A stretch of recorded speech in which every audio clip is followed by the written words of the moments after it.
everybody. Welcome back to Tony the Mole Adams YouTube channel.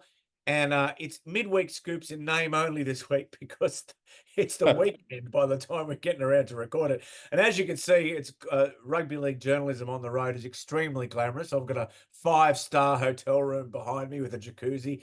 Not. But here he is, better late than never, Tony Adams. Tony, how are you?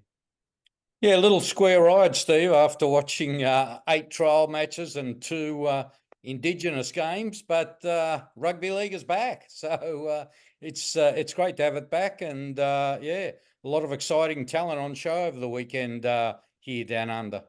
Yeah, and square eyes for everyone up this end as well, because it's the first time ever that every game has been televised. So a whole round televised. And it's over now, and record-breaking crowds. So despite the doomsayers about the high tackles and the send-offs and saying the game's gone, the figures say otherwise. The figures say that the game's back. So, Tony, your first item. Let's get up. Firstly, we really should thank everyone for watching last week. 3 times as many people as anything we've done together before. So thanks very much for that. Thanks for supporting the channel. Thanks for subscribing. If you haven't subscribed already, make sure you do, and I'll insert that graphic. First item, a fella with a great rugby league pedigree, Max King at the Bulldogs. What's he up to? Yeah, that's right. And for those who don't know, Max, his great granddad played. His granddad was the great Johnny King, a member of the St. George dynasty, scored tries in 7 consecutive grand finals. I don't think anyone will ever do that, not even a Panther. And his dad also played first grade. He's at the Bulldogs, and he's been a real fine for them the last couple of years. He's 26, which is probably at the age where front rowers come good.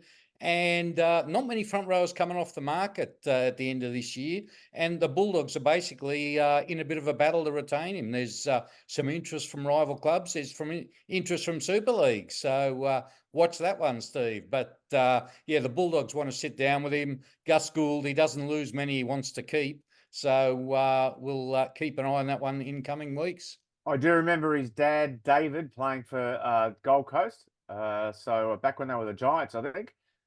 Is a good player. So yeah, obviously a bloke who's got rugby league in his blood. Tell us, who is Carys Dallinger? We're going to cover a lot of women's rugby league this year. So make sure you keep tuned to us for that. But this is it's currently a women's rugby union story, but it might become a women's rugby league story, Tony. Yeah, well, Carys Dallinger, she recently won Rugby Australia's Rookie of the Year award, and she's playing for the Wallaroos. She's a fly half, as they call them in rugby union, which I think is a 5/8.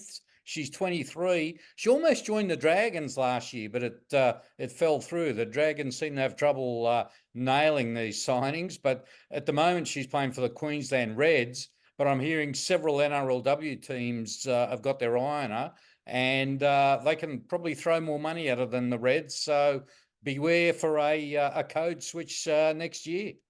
Awesome. Good story. Now, I imagine Toni Tupouniua is the younger brother of Sitili Tupouniua, but not the little brother. He's not the not little by any means.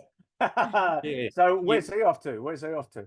Yes, you couldn't call him little, and wasn't it good to see Sitili playing so well for the Roosters yesterday? He had a bad year last year with injury, but his younger brother, Toni, looked like he was going to play for the Knights this year. He was under contract to him, but he's been a late pickup for the Warriors and actually played for them in the trials today. He's a 24-year-old and looked all right with limited game time against the Tigers. So, and I think the Knights are playing most of his freight. So could be a bargain buy for the Warriors. Time will tell. Now, Tony, you're not one to go to the pub that often, but when I was at the Telegraph, we used to, I was younger, we'd go to the pub every Friday night, and a fella called Steve Linnane was friends with someone on staff. So Steve Linnane was often there with us on Friday nights in the pub. And I think it was maybe the Aurora, maybe we're at the Aurora, somewhere like that. And his nephew, 18-year-old Jye Linnane, he's suffered a bit of a setback in his career.